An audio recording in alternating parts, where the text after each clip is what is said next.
All right. Well, thank you so much, John, and to our panelists. We're going to now set up the Ignite talks, which are, it's going to take a minute to do that with the technology, but if the Ignite folks can maybe, our panelists can shuffle off, or Ignite, let's see, who's first? Fieke, Jansen is first. Okay, so you'll come up first, you'll ready once these guys get off. Good. So while that's getting set up, I just want to recognize a couple of people. Oh, thank you, sure.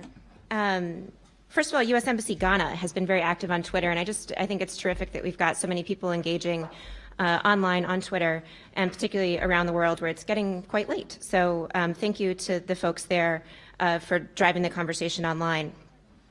It's come up a couple of times in the remarks and in the panels today, but it's not often that you see a step change in policy, especially within the U.S. government. And there's just a number of people here who have been behind that, working from inside the State Department.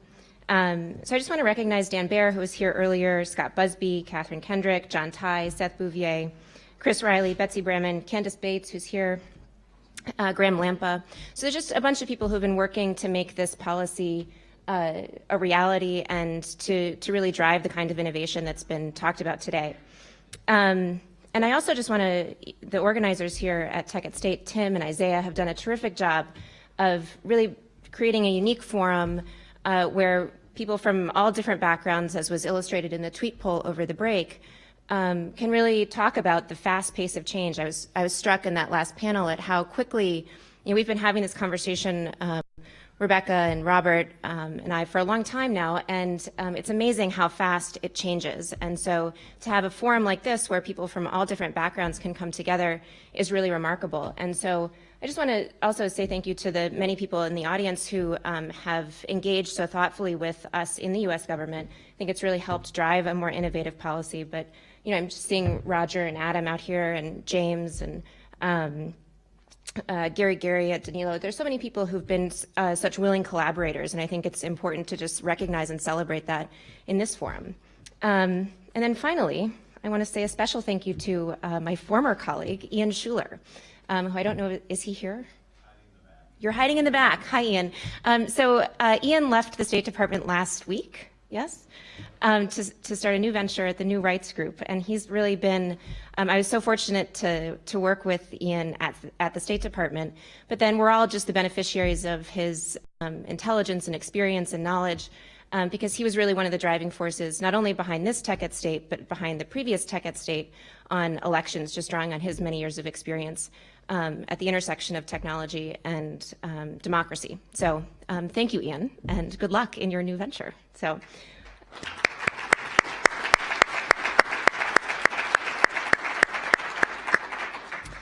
with that,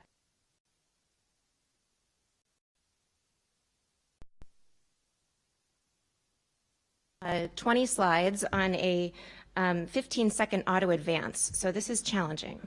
But I think we've got a couple of good presentations. So first, let me invite up Fieke Jansen, who's going to talk about the Digital Defenders Partnership from HIVOS.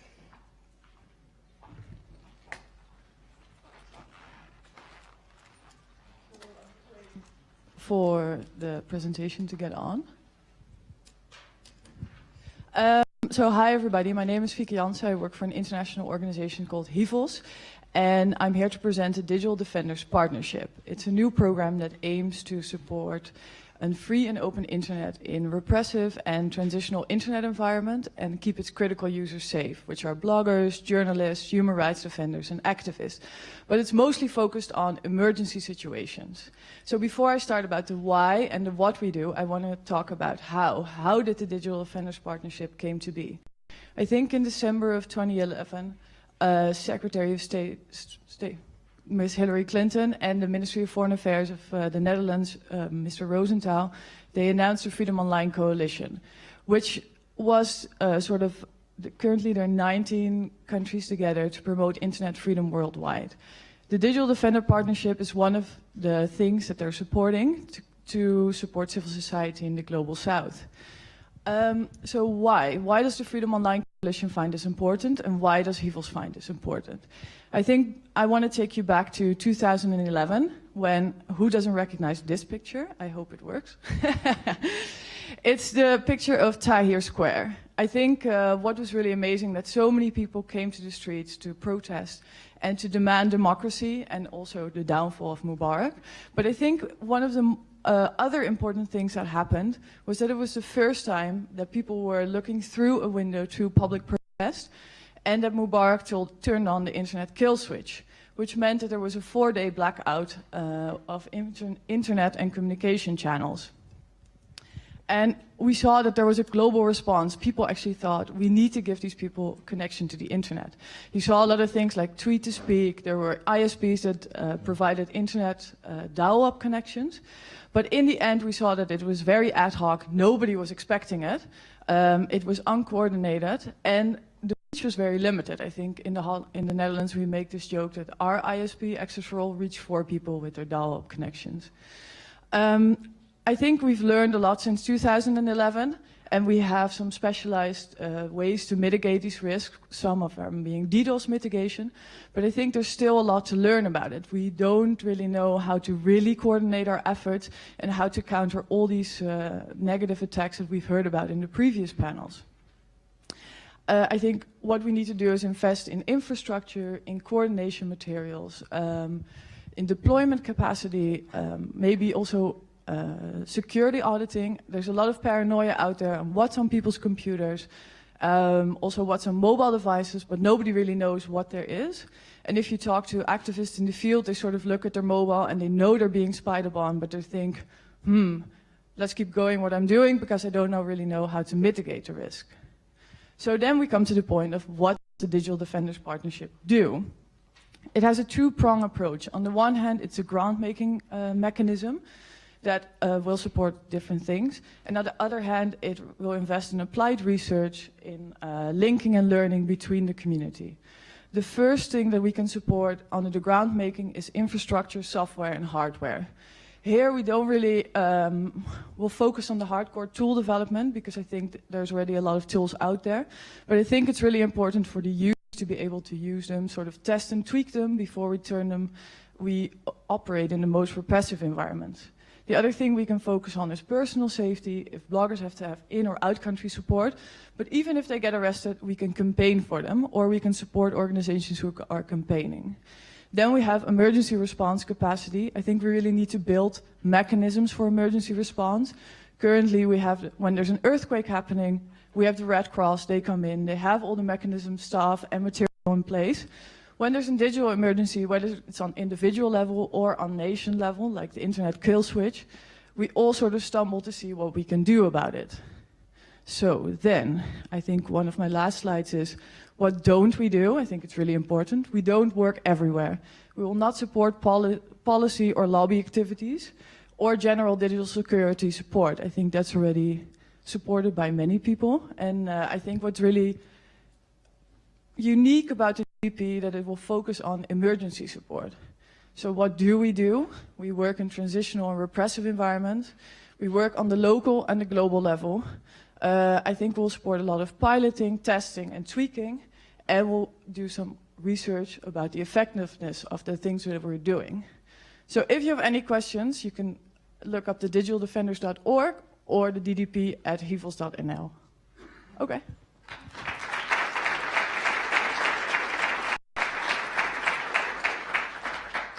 Terrific. Thank you so much. So now we have Danilo Bakovic from Freedom House, who's going to be talking about the state of internet freedom.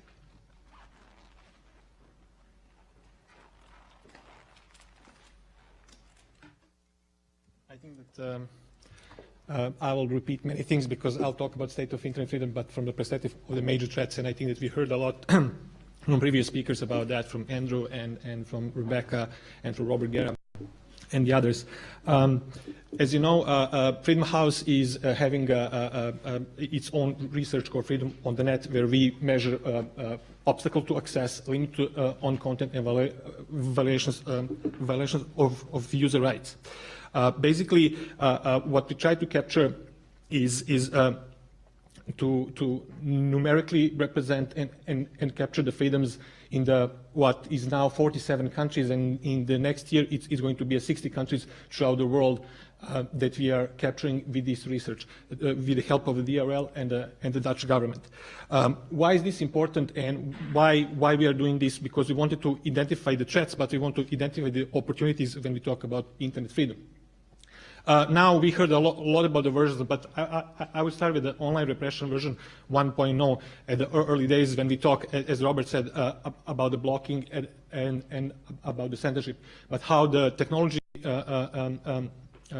progressed and we saw the role of social media. I think that the repression evolved to the version 2.0, and we saw much more sophisticated threats to the internet freedom and organizations and individuals.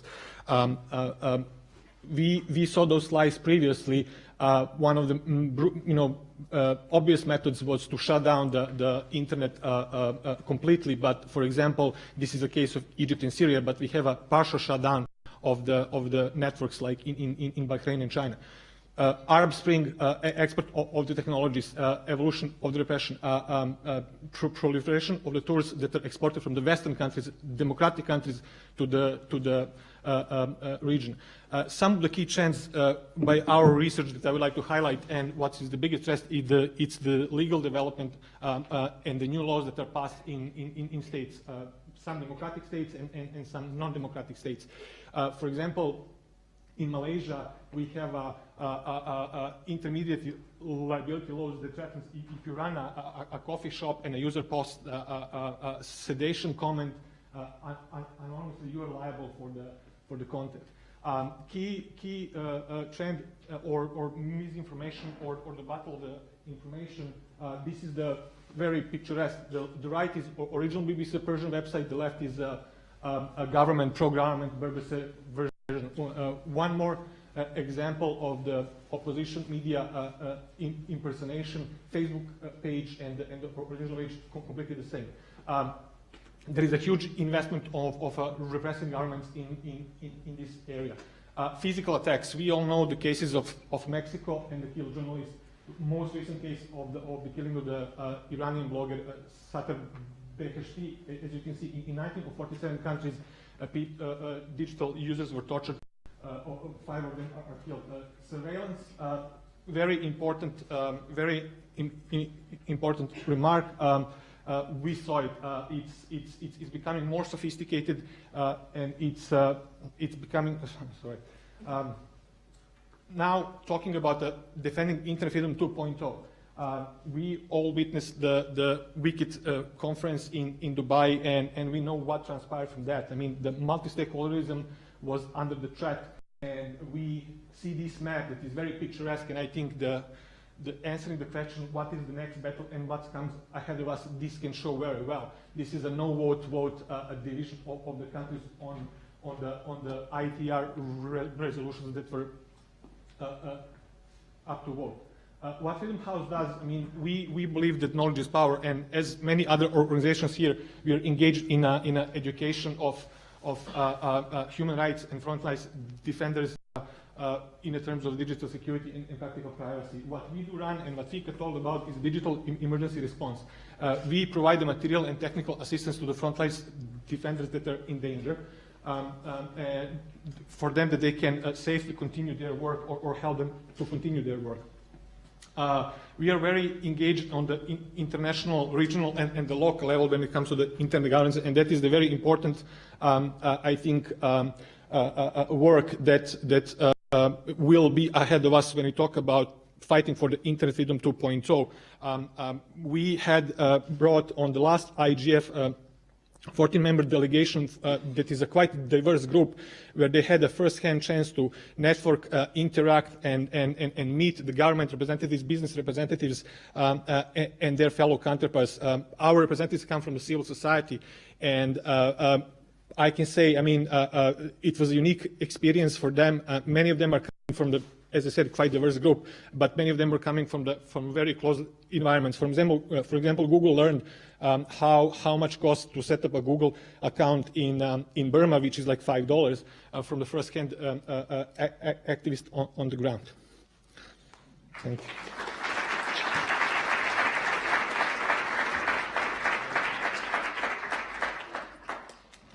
So Danilo just gave us the entire day in 5 minutes. So.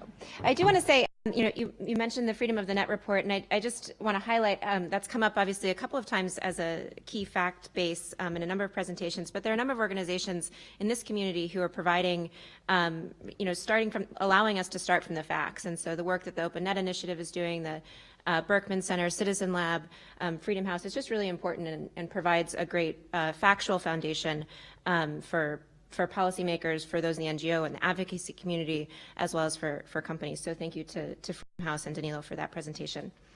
Next, we have Adam Fisk, who's from Brave New Software, talking about Lantern, Internet Freedom by Design.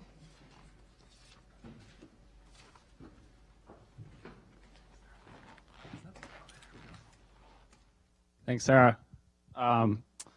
Yeah, so I'm going to talk to you about Lantern. Lantern is a peer-to-peer tool for getting around censors. So it uses peer-to-peer and trust networks to get around censors. And I thought I nailed the design for Lantern when I was about 4 years old. And I paired the cardboard tube from a toilet paper roll with a burnt-out light bulb. And to me, this was a flashlight or a lantern of sorts. Now, it turned out that this had fundamental design flaws. So you can see if you look a little closer, the bulb is completely broken, no shining, but you note the cardboard and the craftsmanship. So what is Lantern today? So first I moved from hardware to software, and we use again peer-to-peer and trust networks to get around censors. So to understand this issue, I think it's really important to understand what it's like to live under censorship in these regions. So I set up a proxy at one point in Iran and just proxied my traffic through that connection. So I could see the internet as people in Iran see the internet. And the sort of shocking thing when you do this, so this is a shot of going to twitter.com, and you can see you hit this blocking page. And the shocking thing when you do this is just how crippling it is to have all of your traffic be blocked, or so much of your traffic be blocked. So many of the sites that we take for granted every day, you just cannot access. So how does Lantern start to solve this problem? So first, we rely on users in uncensored regions downloading and installing it on their home computers. So because you can access the open internet from your home router, people in censored regions can similarly access the open internet by tunneling through you. So we really rely on volunteers downloading and installing Lantern in the uncensored worlds and acting as these access points. So ideally, we want thousands or even millions of people to run this and to create this sort of volunteer citizen-run network that sort of ensures an open internet at the application layer. So this is the Lantern user interface. And this visualizes for you your connection to the network. So all of the peers that you're connecting to. So we really want to give you this sense of this sort of global peer-to-peer open internet that we're creating. So from the perspective of this user in Iran, Lantern seamlessly just installs behind the scenes, and sites that were previously blocked are no longer blocked. And as Lantern is loading that web page, it load balances traffic across the entire network. So it might download one image file from your computer in, say, DC, and another image file from a computer somewhere else in the world. So this is a constant dynamic process behind the scenes. So we also do a bunch of different things, like we use reliable UDP and TLS over that, so SSL essentially. We use mutual authentication and a trust network, as well as Google Talk. So there's a bunch of different security elements built into Lantern that are crucial to its functionality. And this trust network element is similarly crucial. So I'm going to get into some of the details of that in a bit. And I want to talk for a second about UDT. So like I said, we use reliable UDP in Lantern, and UDT is that reliable UDP layer. So basically, it's much faster than TCP. The browser that you guys know and use every day uses TCP. But basically, what we're able to do in Lantern is use a different protocol that allows your computer to be accessible and also makes network traffic much faster. So this is me inviting people to the Lantern network. So we build up the trust network through invites. So you if I invite you, I signal trust for you. We also use a whitelist in Lantern, so we only proxy access to sites that we know are blocked. So you can dynamically add sites to the whitelist. So this is me adding tech.state.gov to that whitelist. And that has a number of interesting properties, but basically really improves Lantern's performance. This is just other configuration options in Lantern, so you can enable automatic reporting like bug reporting so we can improve the software. You can do other stuff. Let's see. So yeah, so Lantern's blocking resistance is another core element of it. So we've been working with Internews on an algorithm called Kaleidoscope, and basically that makes it so that no single actor on the network can learn about all the peers on the network such that they can all be blocked, right? So if you're the Chinese government trying to infiltrate the trust network, trying to convince someone that they trust you, you can't learn about all the peers and block them all. So I go back to this shot mostly because Lantern is really all about building a sort of a citizen-run movement to ensure an open internet at the application layer. So we really rely, again, on volunteers running it and acting as open access points, and we really need all the help we can get. Lantern has been in testing for a while now, for the last about year and a half in censored regions, and we're just really being very cautious with the rollout because these regions are so sensitive. But we really need all the help we can get and are really trying to sort of, again, create a movement surrounding Lantern, and we'll be releasing it much more publicly within the next 6 months. So thanks so much for your time. State Department, thank you for all of your unfailing support. And yeah, thanks, guys.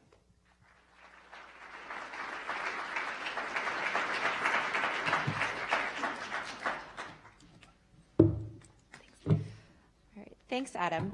And next, we're going to invite up Thomas Gideon from the Open Technology Initiative at New America Foundation, who will talk about local virtual assembly, the implications of mesh networking in restricted environments.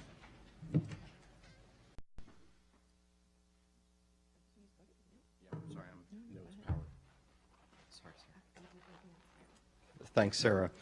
So at the Open Technology Institute of our multidisciplinary approach that we take, I lead the technology efforts. I'm here today to talk to you about our contribution to expanding network freedom in the form of our open source mesh networking project, Commotion. This effort has deep roots in community wireless networks and recently has expanded to address barriers to communication affecting free expression of speech online. In a traditional hub and spoke network, it's easy to see where problems can arise. The recent spate of countrywide outages clearly demonstrate the risk posed by centralized points of surveillance and control, the internet being no exception as a network of networks.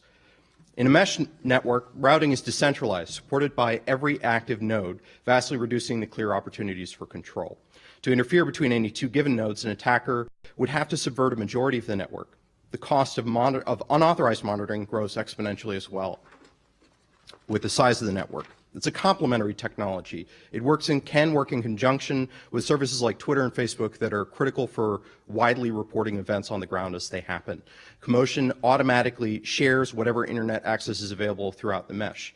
It aims to ease deployment and operation of complex mesh networks. We've been working on ready-made profiles for multiple scenarios, among them to mobile networking and more durable rooftop infrastructure.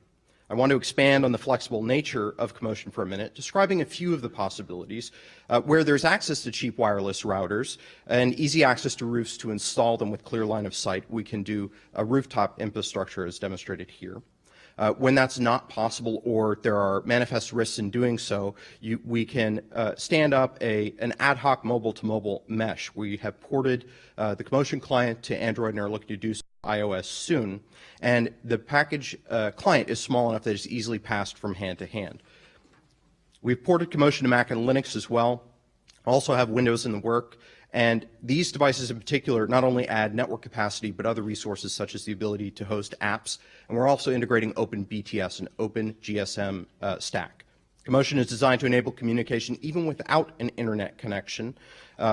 Many of the apps we've already integrated are already decentralized and peer-to-peer, and with the desktop clients I mentioned, we can host more traditional applications within the mesh. Communication can happen in the absence of an internet connection or with an internet connection with many great advantages and benefits. So imagine working on a collaborative piece of journalism or human rights reporting at the speed of the mesh and only publishing to the internet when you're ready and it's safe to do so. We're also working to incorporate delay tolerance with researchers here in this area, in the DC area, and this is just a mechanism by which when there are interruptions in the network itself can store and forward those messages when the interruptions clear. Citizen journalism is just one case that we're interested in, one example. We're interested in many more, and I think this is where the idea of Commotion shines, that it is about applications running within the network, custom built by and for local communities, and we're working to make that possible. The best example I can provide is one that fortunately is in-house in the form of tide pools. This is a crowd map application hosted within the network, allowing communities to self-identify and self-organize in a decentralized fashion. We're working on Commotion out in the world now, from testing in lab environments to live testbed networks here in the U.S., and we're also piloting alongside of those, in particular, the Digital Stewards Program, a Train the Trainers initiative around the heavy lift of standing up a network, and we're also looking at a couple of international deployments coming up soon. So what's next? What's on the cusp right now? 3 key areas we're looking to deliver on with a developer release that's in testing now are on ease of assembly, ease of use, and security. This release includes a smart kernel, or daemon, that enables a new node to join and find existing meshes, and it improves the automatic configuration of those nodes based on pre-made profiles, and even allows settings to be applied to a node based on the networks that they're joining. For users and network implementers, we've added a self-guided configuration wizard. The web-based portal, already available on routers in previous versions, now includes a list of available applications that people can connect to, and we've added improved analytics for purposes of support. We've incorporated, on the security front, a standards-based peer-to-peer encryption scheme comparable to SSL, and apps in the mesh can also be signed as an added layer of trust. Users know that they're using the same app time after time. So I admit that that was a lot to take in 5 minutes. You can go to the commotionwireless.net website to learn more, to download the software and help us test it. If you're a developer, you can go to the developer portal at code.commotionwireless.net, where all of our source code, all of our activities are freely available and open. And of course, you can find me later today here, or just send me an email at gideon@opentechnologyinstitute.org. Thank you.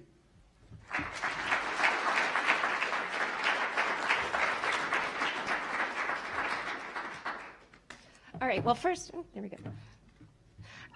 First, let's give another round of applause for our 4 presenters. That is really hard to do, and they did a great job.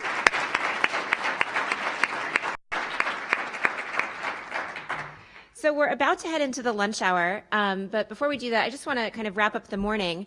If there has been a theme from this morning's presentations, from Dean Maggs, from Assistant Secretary Posner, Andrew McLaughlin, from our plenary panel, from our EU colleague, it's just the dynamism of this space, both in policy and technical terms. I think our morning presentations really emphasized the policy space and all that's happening there. Our Ignite presentations gave us a quick insight into the dynamism of the technical space, and it really highlights the importance of this kind of gathering and bringing together people with different backgrounds, different expertise, to really continue to drive this issue forward. So we'll get a chance to do some more of that in the afternoon. We have 8 breakout sessions spread over 2 time frames, so there's 4 and 4. You're kind of on your own in terms of navigating the next few hours, but there are people with name badges with orange stripes on the bottom to help traffic cop you in different directions. So we are now having lunch from 12:30 to 1:30, and that is upstairs? Upstairs and downstairs. Then at 1:30, those people with the white name badges with the orange stripes will come around to start telling you to head to your breakout sessions.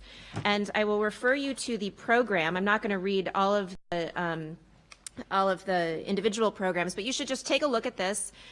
Choose one of the 4 for the first session, choose another of the 4 for the second session, make your way to the appropriate location. If you have trouble, find someone with that orange stripe on their badge.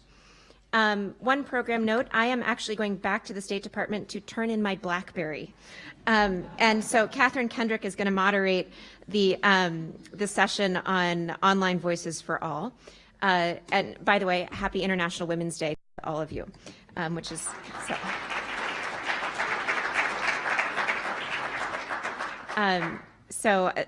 For those of you interested in International Women's Day, that's the panel that will focus on issues of women and marginalized groups getting online.